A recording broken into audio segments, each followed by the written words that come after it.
Welcome to YouTooSpain Live, broadcasting on YouTube and Facebook. On this week's End of Summer special, we're going to be talking about what happens now that Spain is back in full swing after the summer break. And we're going to chat with our best mate, visa and residency specialist, Chris from Upsticks. And we have some special announcements to make about both of our YouTube channels, so don't miss that. Join us with questions and comments on the live chat over there. If you're watching the video back afterwards, put your questions and comments down below, because you are a part of this too. You are very welcome to YouTooSpain. Time for the groovy theme.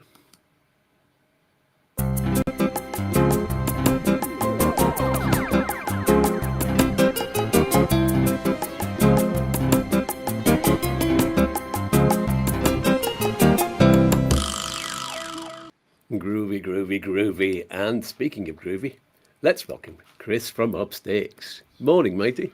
Good morning. How you doing? Oh, I'm pretty good. A little bit tired, actually. Had a gig last night. It was an early finish, but unfortunately I had a cup of coffee around about 4 in the afternoon, so I couldn't get to sleep last night.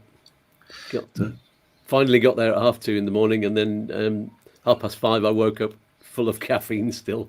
Oh no! Ah, it's no good. But never mind. I'm bright as a button now. I've had more caffeine. So. That's the problem. It's one of my winter resolutions. You know, you always have a post-summer resolution, don't you? Is maybe explore more about teas, because I do like a coffee. Yeah. And I don't think that the decaf stuff is actually decaf, or it's still got.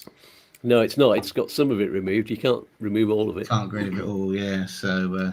And I don't see the point really. If coffee's for caffeine. Yeah, I do like the taste. Yeah. Teas. I think teas is the way forward. Yeah, that's what Liz does. She's not on caffeine at all now. And I know the problem is when you give it up, it's one of the worst come downs. Takes you several days and you get headaches and everything. It's not good. Psychological as well. I always have a coffee in the morning, and I wake up, first thing you do, put a coffee pot on. And I'm thinking, is that really necessary? Yeah. You know, but if I have a fruit tea, that's not going to have the same sort of effect. No, you don't get the buzz at all, do you? yeah, no, not at all. Groovy. So, any shout outs? Oh, I've got a few actually. Now, I have got a few we had some of our viewers and YouTubies, part of the community, got their renewals through, their first year renewals, but I haven't, because I've been on holiday. I haven't had a chance to speak to them and ask them if I could actually say their names, and I don't like to unless I've got permission. But you know who you are, guys, so congratulations on your renewals. And also Steve and Sarah, who celebrated their anniversary, and they got their visas on Thursday. I'd also like to say some happy birthdays. Is that okay? Yeah. So I've got happy birthday to Isla, my daughter, Michael, my nephew, and Jamie, one of my best mates, who all had big birthdays this week. And also Antonio, whose birthday is today, and we're having a big party for him. He's one of my, not Antonio the Hestor, he's the other mate, Antonio. I've got lots of Tonys. Yeah, lots of Tonys. You need to call this Antonio, we could call him Flamenco Antonio, because he's the guy who plays the guitar. Nice one, yeah. So, just a happy birthday to all of you guys. Brilliant, yes. Happy birthday, everyone. And let's say a quick hello to everyone joining us on the live chat. There's a few that I can see there. Roger Burke, hi to both of you from a grey and soon to be very wet Torquay. The grey clouds over Torquay. I like Torquay. Used to go on holiday there as a child. Anyway, Paul Cook says, good morning, Skatz and Chris.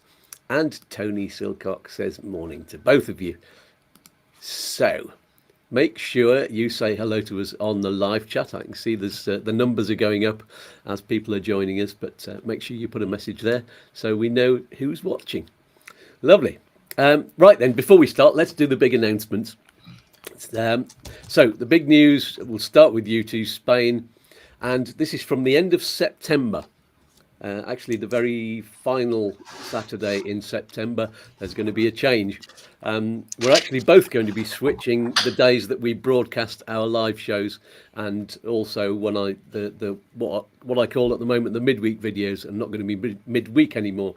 So the live shows are moving to, we'll do a little drum roll, Monday evenings at 6 o'clock Spanish time. So that's 5 if you're in the UK.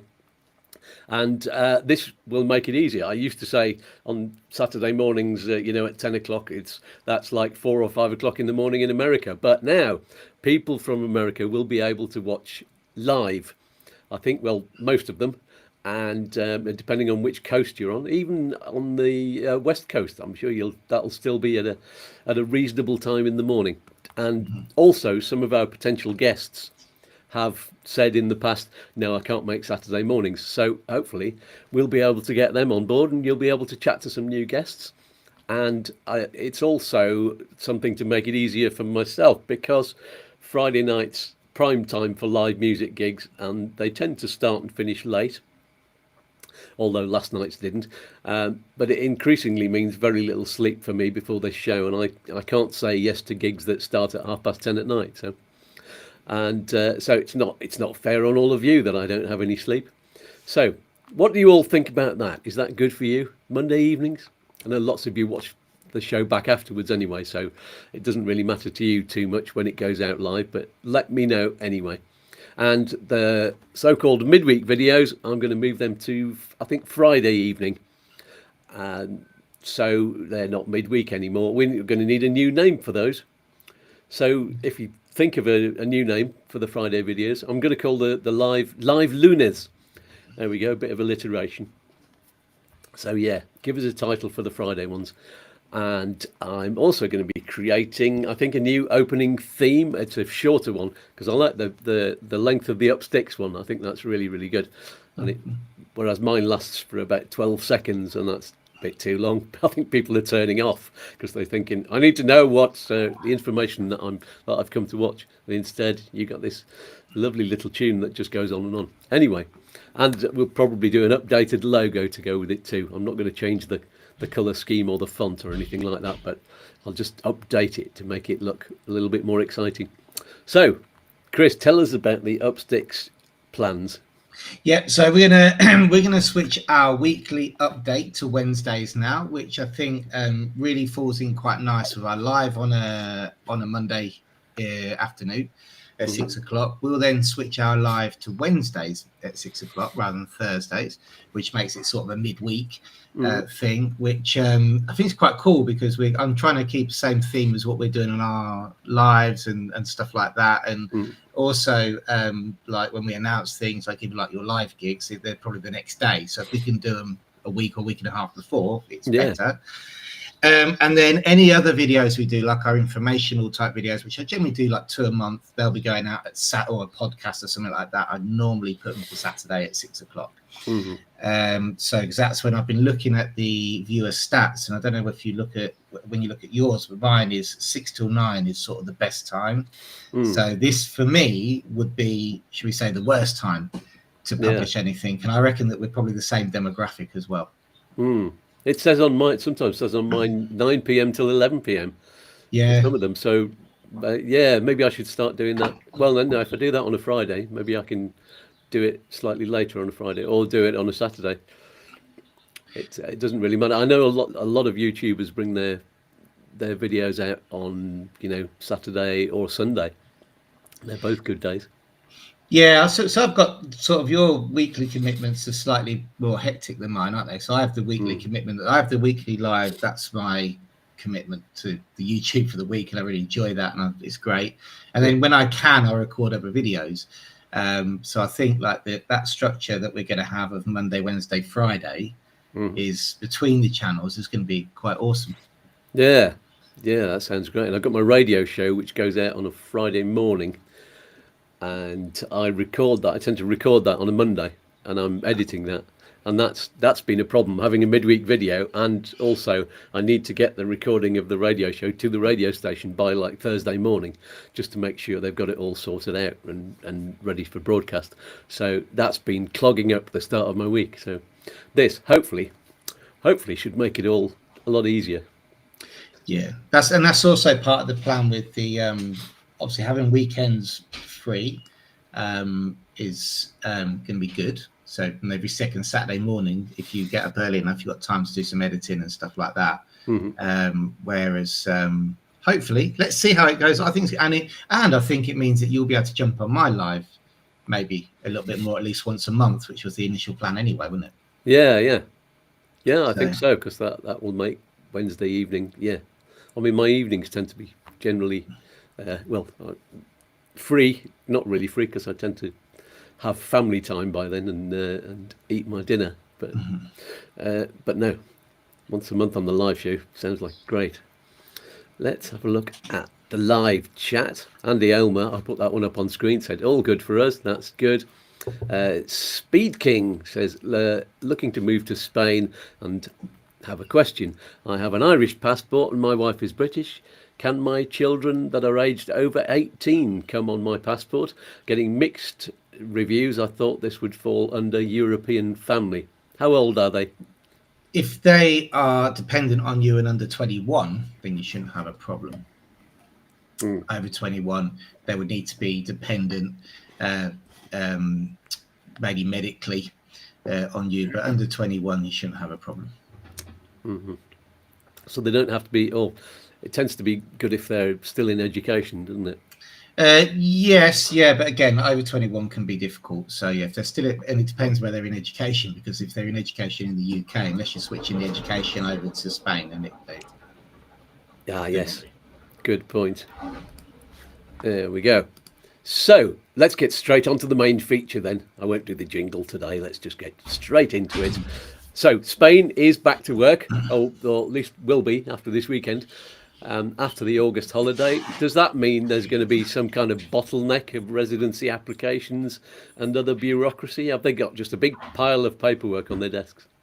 Yeah, I mean, the good news is that this, aside from the famous Manchester consulate, as we all know, which has now seems to have a bottleneck from August, because we've got some applications which are hitting 12, 13, 14 weeks at the moment, unfortunately, which is well over the 90 days.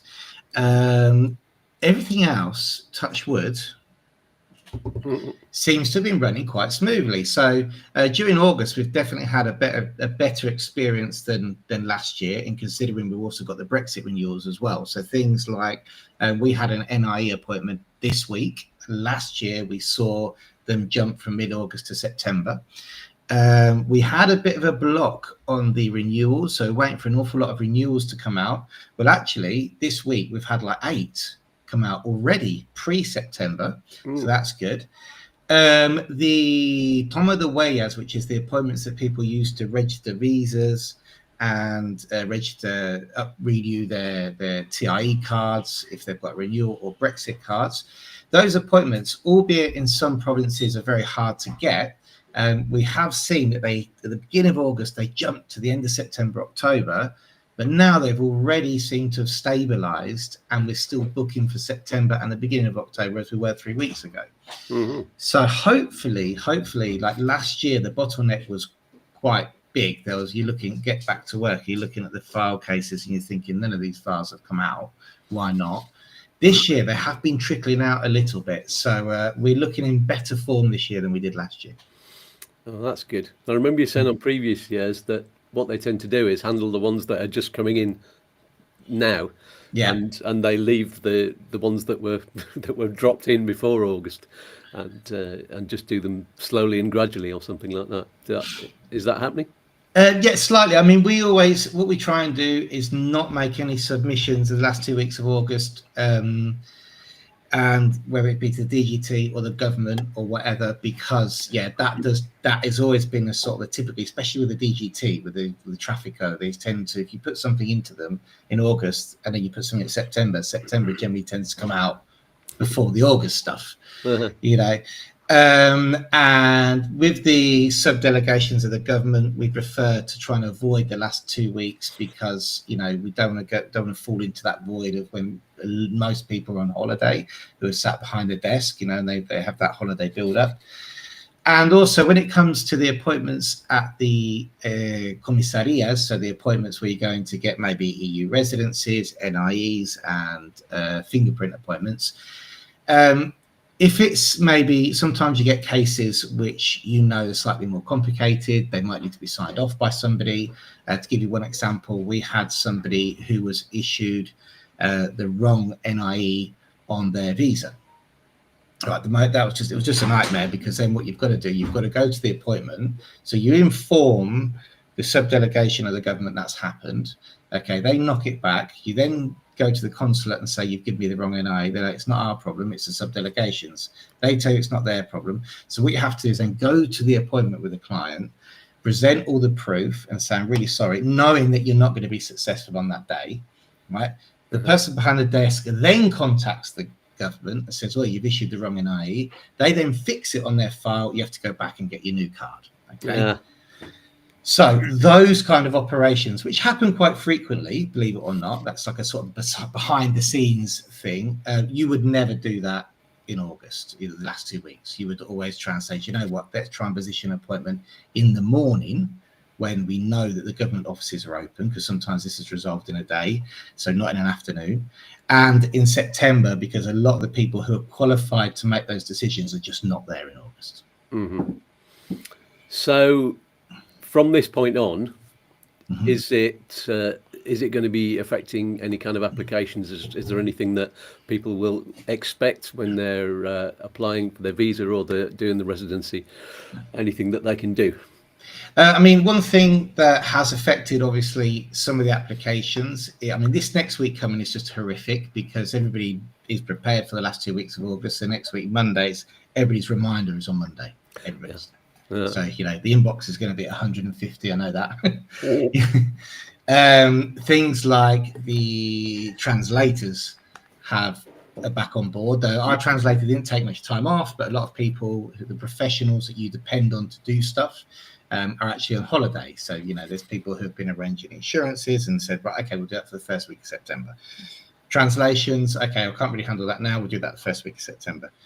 We've noticed that things going back to the visa, like things like ACRO certificates, have slowed down slightly as well. And last year, historically, they picked up really quickly this week. So that sort of bottleneck of paperwork which is arriving, which could then actually result in normal circumstances, it takes somebody like us to deal with it a day or two. It might be a bit longer. So it might be our bottleneck, because so much tends to arrive in the first 2 weeks of September. Mm-hmm. Okay. So I suppose the message is just to be a little bit patient for a couple of weeks. And you're, because you got anybody you're dealing with, this next week is going to be, you know, not just us, it'll be overload. And then also, the good news is that, again, going back to the BLS offices and the consulates, their appointments are readily available still.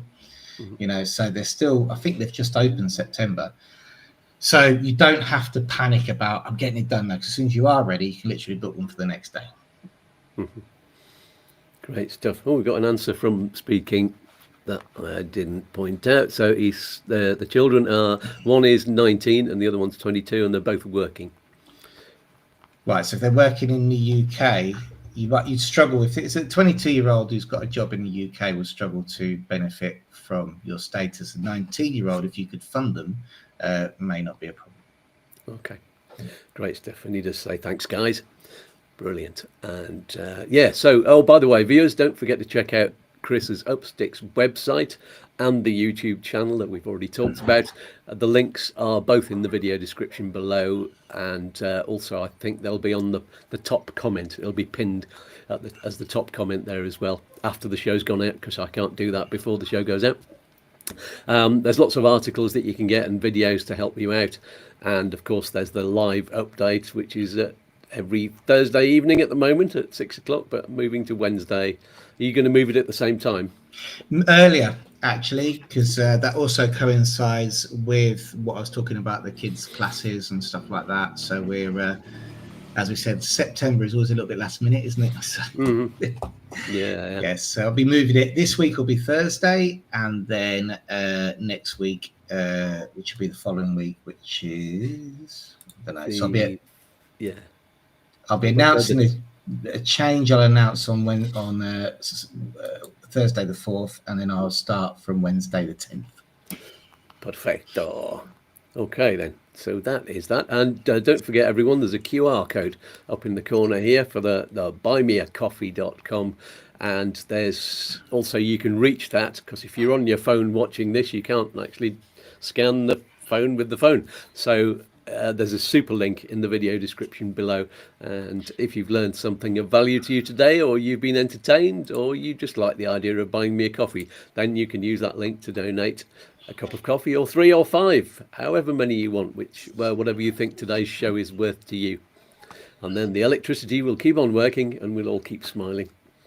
Okay, to continue then. So have we had any update yet on the expiry date of the new TIE cards under the 365-day rule? Yeah, so far we have, our biggest update is that we have now registered 4 or 5, and this has been for people who have had the 365-day visa in their passport and come over pretty soon after the visa was issued and haven't had, shall we say, an entry exit. So we haven't had one of those cases yet, but we have had entries into Spain after the start of the visa, and the TIE cards have been issued from the entry date for a year rather than the start of the visa.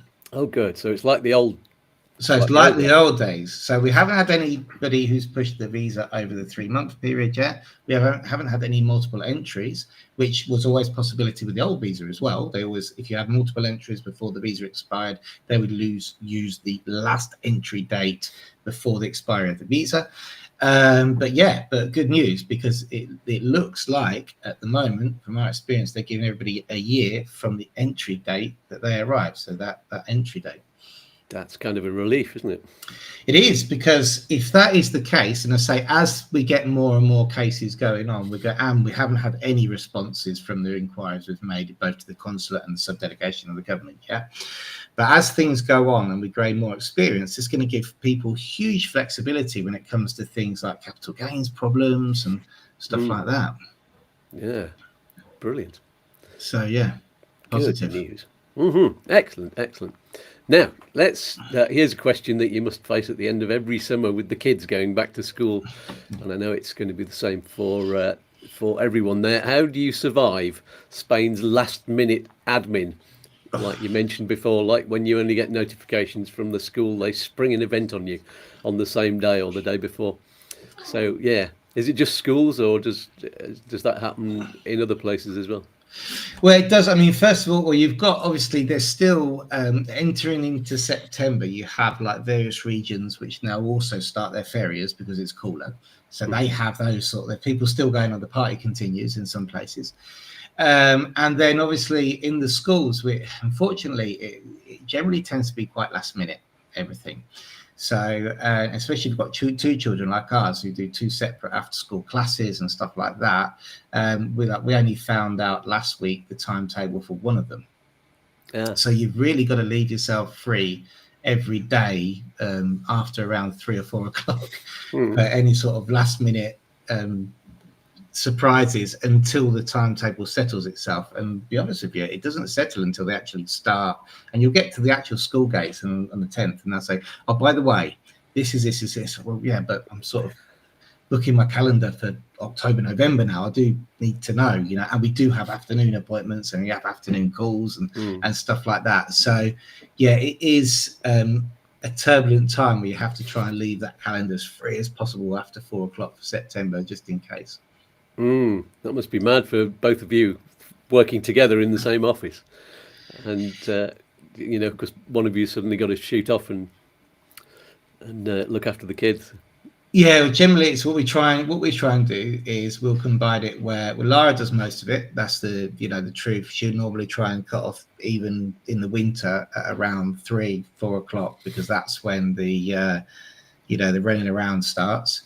And then I'll generally try and do the late pickups, right? Which is why one of the reasons why I've moved it to Wednesday. We discussed, well, actually, this is a really, really cool structure, didn't we? Moving forward. Yeah. Because on the Wednesday and the Monday, I'm on the late pickup job. So, which then sometimes makes the days really long, because you probably go to the office at 8 and probably got to pick up at 7:30. So, yeah, it's. Have you got to drop them off in the morning as well? So you've got to. Yeah, they have access to school. They have with a thing called aula matinal, which is 8 o'clock. Well, actually 7:30 almost, but you can drop them off at 8. So if we've got any morning appointments or something like that going, then we can get them in early. Brilliant. So, Russ Cam says, good morning, guys. There we go. He joined us as well. Good morning, Russ. And Mike Ripper. Morning, guys, from a sunny and very pleasant morning in Buso. Where's that? That's up in Alicante way, isn't it? But Okay. yeah, Lovely. I've not heard of that one. It sounds French. Or is that? I guess. So hello to that. Anything else we need to know about? How to handle the last minute admin. I think just be prepared for everything. It's at the moment, and also if things like Padron appointments already running in October, so now is the time if you do need to book appointments to try and get them in. So we've just booked some appointments for Alavina Grande, and they're already running in October. Yeah, I mean, what you'll find as well is things that you might have had pending with banks and stuff as well. They come back all guns blazing, and next thing you know, if you're ready to open an account or something like that, you'll find that everybody's there. And commercially, people also need to work now. So you might find that happens as well. All those little things that everybody put to the back of their mind in July, if there are any sort of sales, like a bank or something, they will be on top of you now. Cool. Oh, Mike Repper says that Buso is just inland from El Campeo and / Alicante. So yeah. I have a feeling I've been there. I'm absolutely sure I've been there. I stayed there one night on the way to the north. Yeah. That's a good stop-off point, isn't it? It's quite a long journey to get to Alicante. Very green, I think, if I remember. It had a river. I can't remember now. Green, but nice village. I'm sure I stayed there. Oh, lovely. Does that sound like it, Mike? Might be right. Good stuff. Before we continue, here's a quick plug for some other friends of ours who do the best currency exchange. This delightful company that I recommend. They've done lovely stuff for me, and they specialise in safe, fully insured transfers of your cash for if you're buying a house or if you're having a house built or moving to a new country. And they can also help you with any kind of transfer amount, like your monthly pension, for example, once you're over here. So to get the best service, use the link below to get to Smart Currency Exchange and start a free account. And if you use that link, which is also in the comments, and you'll get a free account, free advice, and your own very lovely personal broker. And there's no obligation. Plus, you'll actually be helping YouTooSpain as well at no extra cost to you. It's a win-win-win. Oh, I haven't done this before. For today's show, it's a win-win-win with a cherry on top. There it is. So, back to the topic. We've not got much more to do, have we, of what I've got in my notes? So we could be ending well short of an hour. That'll make a change, unless we want to do one of our arguments. Let's do one of our arguments. Let's go. So I'm roasting here. I'm in the corner. I've got no fan on, and it's like I've got the window right here. Oh no! Oh yeah. Oh dear. We could do one of our arguments. I'll tell you what, people on the chat, tell us what you want us to argue about. Pick a subject that's contentious, or not necessarily. I mean, I was just going to. What have I got in the notes? Well, did we have the one we didn't do last week? Last time we had one we didn't do it, did we? Oh, it was ages ago, wasn't it?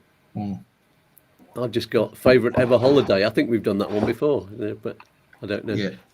Anyway, we promised a rundown of some important dates for the calendar. So for this part of the year, we've got bank holidays and other celebrations. I've got a list of them up here. And there are some regional ones as well. So, for example, September the 8th is a regional holiday in Asturias and Extremadura. So I never knew about that one. And then there's the National Day of Catalonia, which is September the 11th. And then there's Cantabria's regional holiday, which is the 15th of September. So lots of them in September. And then there's the Valencian regional holiday on October the 9th. But the first national one is the National Day of Spain, which is October the 13th this year. I don't know if it's always on the 13th, but it's definitely this year. And is it always on the 13th? I think so. Yeah, I can't remember now. I think so. And It's there's one thing about this month is that you do still get a lot of like things going on. mhm, So because like places like Loca in Granada, they've got the Feria this weekend. The Feria, mhm, I think it's the big one. Is it? Yeah, the Feria Grande, and they had a bank holiday specific to the town on Friday. So there's those things to be taken into account because a lot of the towns have their own bank holidays, don't they? yeah, And they do it because it's cooler. So you'll generally find that the ferias in places like inland Granada will be this month rather than last month in Malaga because it's cooler for them. we've got a couple in Computer that are just for Computer. And one is the Vino, Noche del Vino, but that's in the middle of August. It's the hottest time, but that's got to be then because it's a celebration of sending off the farmers out into the fields for a month to harvest the grapes. So that's what they're celebrating. So it has to be in the middle of the hot month. Right. And I think there's one earlier in the year which is just for that kind of half of the town. It just happens at the bottom end of town, in the little park down there, and I can't remember what that's called. But yeah, there are sort of individual ones.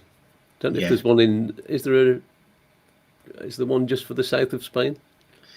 Just for Andalusia, a bank holiday. No, I think you have your national bank holidays, and you have we have here in Alarin. What do we have? We have the 20. San Juan is actually a local bank holiday here as well, and then we have one in January, which is I can't remember now. January the 25th, I think it is something like that. Isn't there an Andalusia Day? Oh, Dia de Andalucía, obviously, yeah, 28th of February. Sorry. Yes, yeah, there you go. Yeah, Dia de Andalucía, when it was recognised as a autonomous community, is the 28th of February, of course. Yeah. Brilliant. So maybe all of these other regional holidays I've mentioned, is that when they were recognised as well?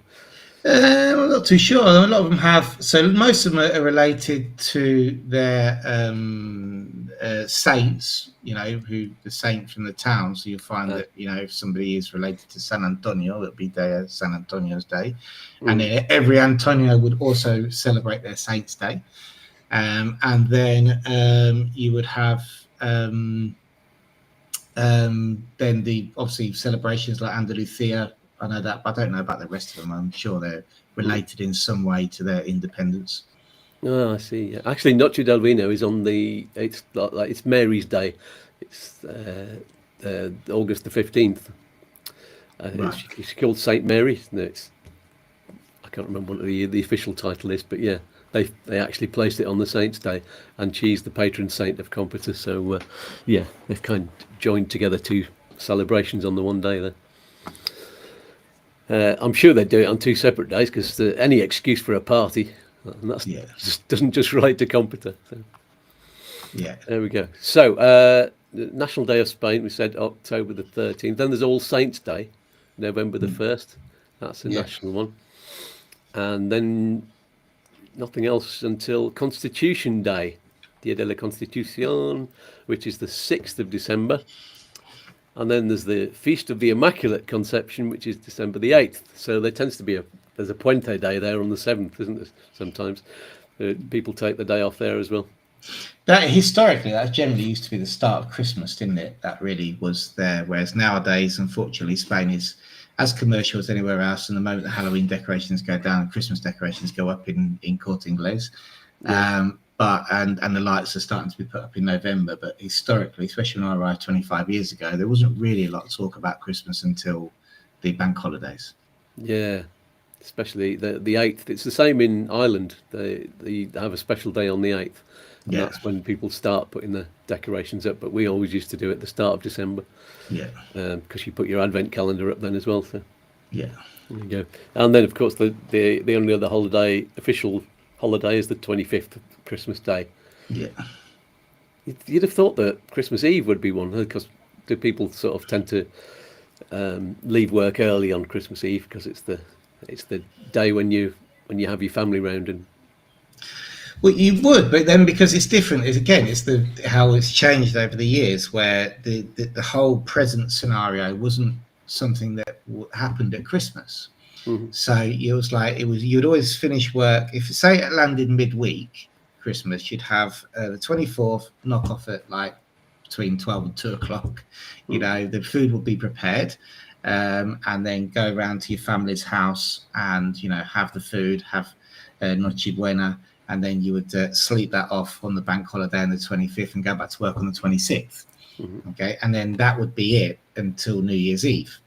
And then New Year's Eve, obviously, you have New Year's Eve off. New Year's Day is a bank holiday, and then it'll be back to work again until the Kings. And the Kings is when Spanish people receive the presents. It was never Christmas. Yeah. The only problem is now the commercialization of Christmas in Spain has meant that families are left trying to deal with these two traditions, which is quite confusing. It's a little bit like in our family, for example, obviously we're British parents who would side more with Christmas Day, but the kids would always get a present for the Kings, but other families, we've spoken to other families, we've got friends, I'm like, how do you do it? And they're like, well, we sort of give what they call a detalle on the 25th, which is just a couple of presents, and they'd have the main ones for the Kings. Yeah.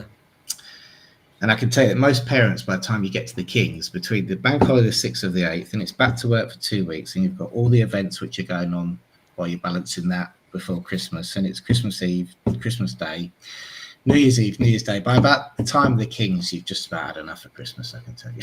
Yeah. A lot of people by New Year, even before New Year. It drags on. You see all the parents at looking at the King's Parade like that. Last year we were no, not last year, the year before, we all stood there going, ready for school? Like, yeah, ready for school now. Yeah. And I get it the same with gigs as well. You'd expect you'd be singing Christmas songs at gigs, but by the time you get to December the 8th, everybody's been around the shops already, and they're already playing the Christmas songs, and everybody's sick of them. They don't want Christmas music anymore. So I tend to drop in a few of the less conventional Christmas songs, and the ones that they're not playing in the shops. Yeah. I think it loses its. I know, and I don't want to be a bar humbug and a Scrooge, but Halloween wasn't a thing when I first came to Spain. It is now. And no one understands trick and treat here. I'm like, no, it's not. I try and explain. I'm going, it's not about. I know this is a new thing here, and I am of that demographic where our kids want to now go out. I'm like, it's not 400 people meet up as a group and go around knocking on doors. Yeah. Right? It's individual family groups, and they'll arrange here like everybody will meet up together and go trick or treat. And I'm going, this isn't. That'd be a shock. How many sweets would you need if somebody knocked on your door and there was like 80 people there? Honestly, I've been in situations I'm like, no one's listening to me here. Yeah. It's but and yeah, so there is that, and then Halloween seems to be a huge thing here now, which is fine. Some people, are quite against it. I met one parent who was like, I'm only here for my child. I think it's stupid. Fair enough, very religious person as well. So it's not something we celebrate, and why would we? But anyway, that's a big thing here. Obviously, big supermarkets. I keep saying Corte Inglés. I'm not just blaming them, but and then straight after that is Christmas now, and it's I don't know. There's no break anymore. Where sometimes when you get to that point of the Kings, you're thinking, thank goodness. Yeah, and then they start putting Easter eggs in the shop. Again, where was the Pascua? Easter eggs weren't really a big thing. Easter is anyway. Easter was always the one which was traditionally and still is the big preparation because of the parades, the brotherhoods, especially in maybe not so much on the coast, but the inland towns. You would hear 2 months before practicing. So that was probably Easter. I'd say traditionally was probably a lot bigger than Christmas was. Which it still is a big event here, Easter. But yeah, I suppose that's what we could argue about. What's your favourite? What's your favourite festival? Oh, that's a good one for me.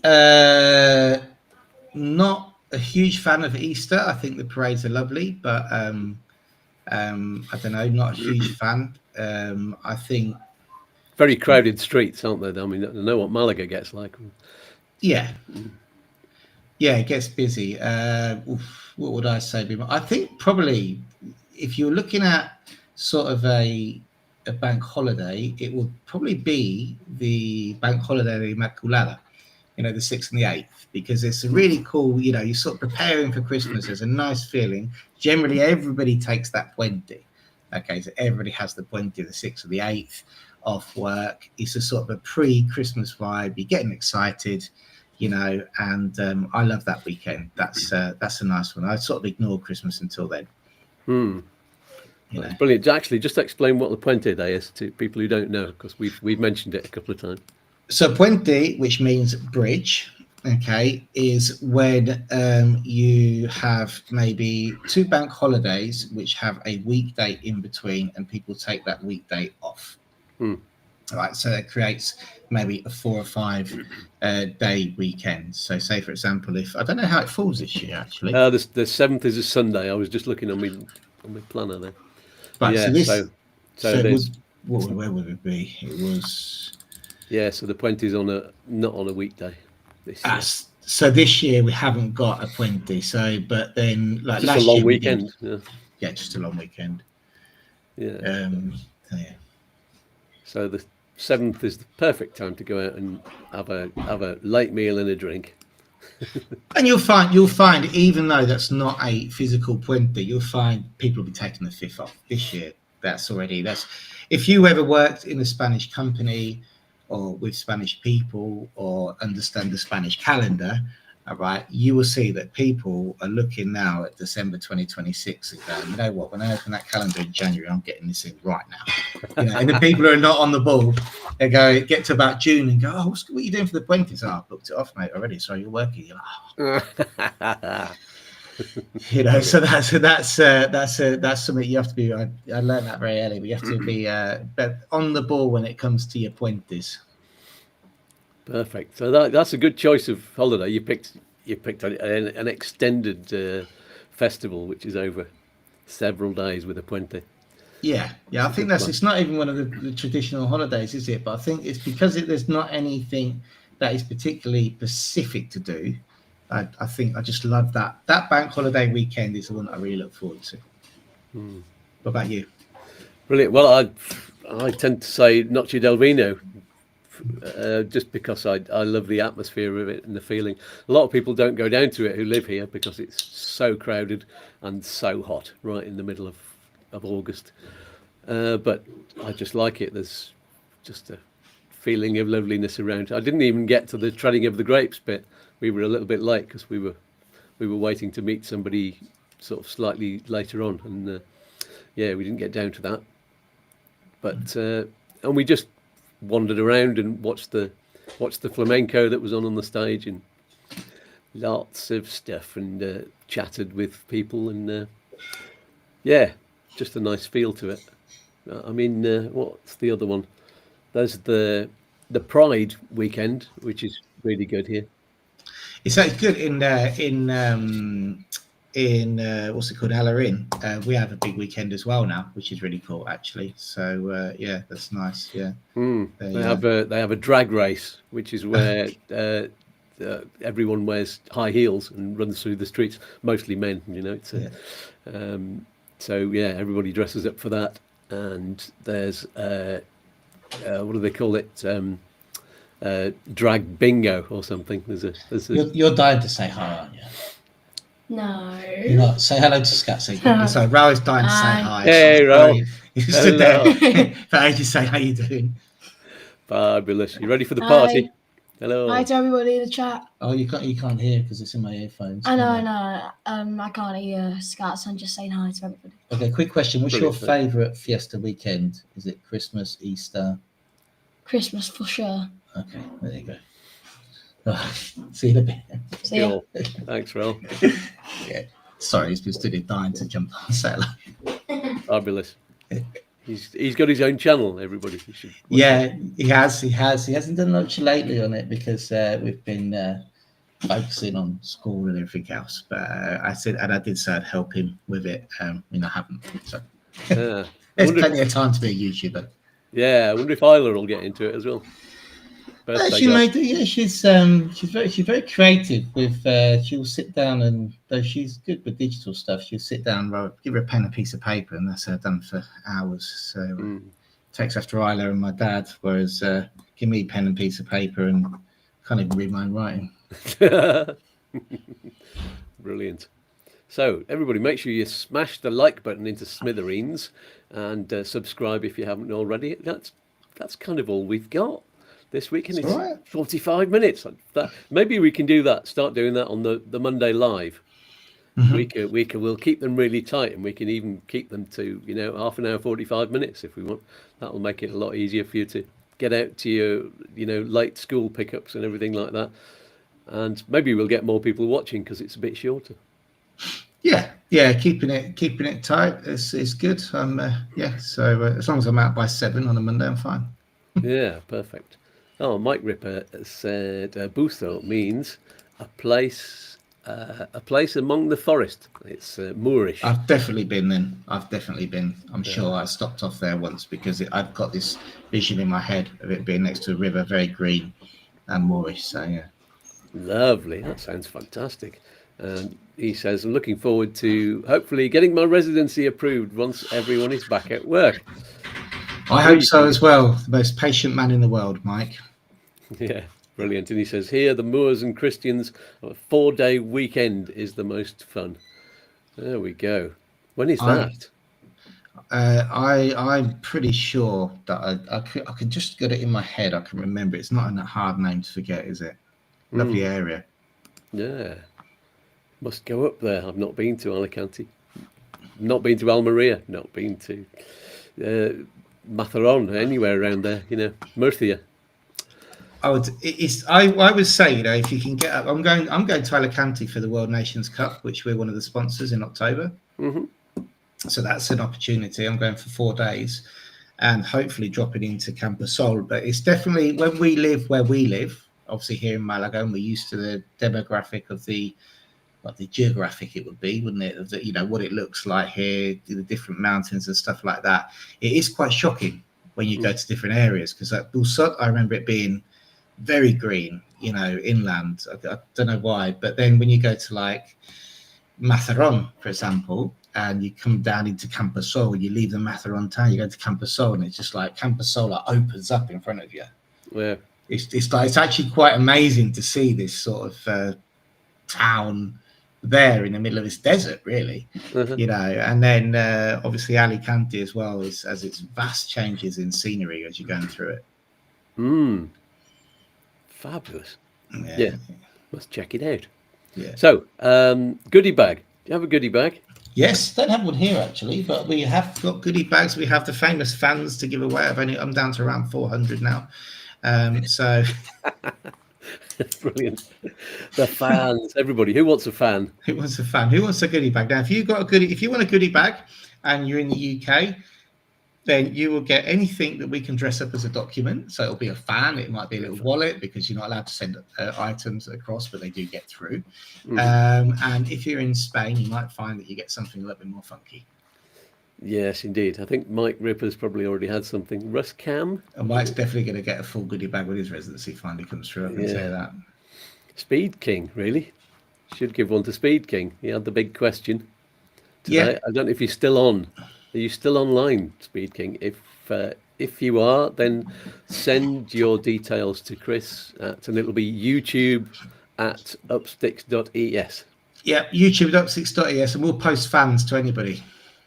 Yeah.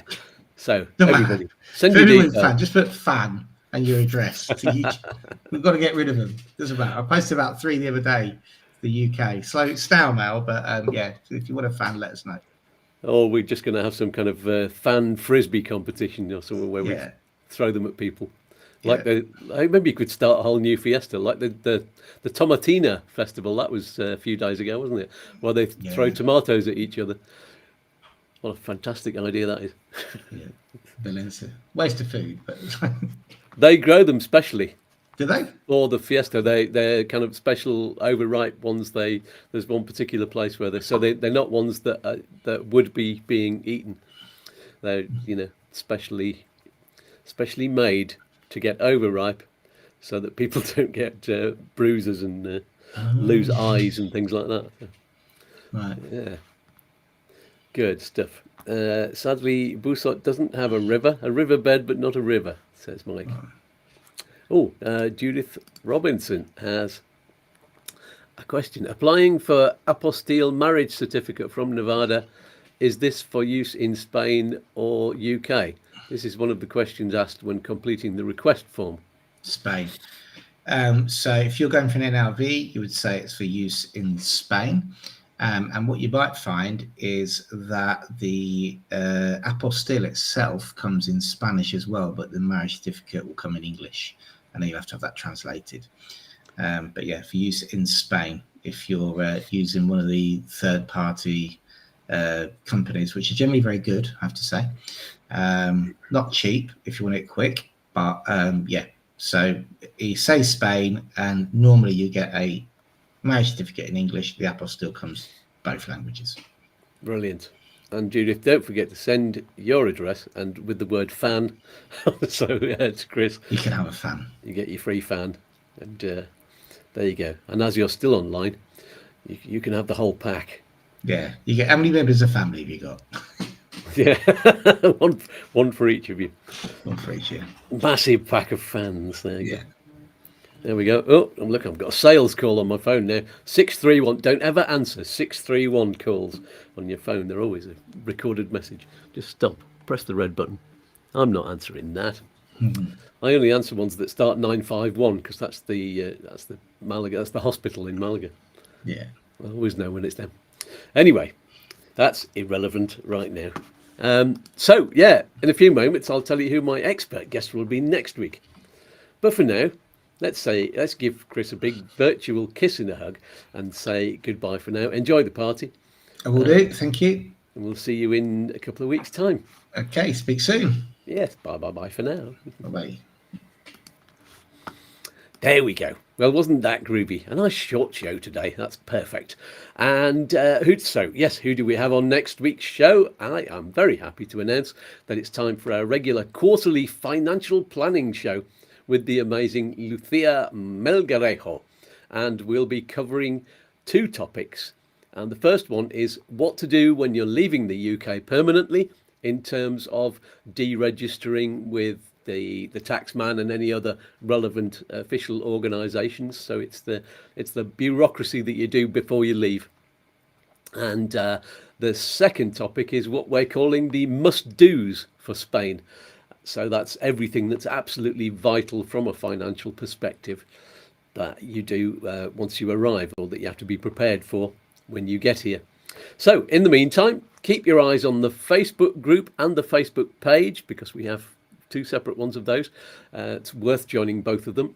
And I will see you on the what we're still calling the midweek video, which for the moment is still on at 6 o'clock on Wednesdays in the evening.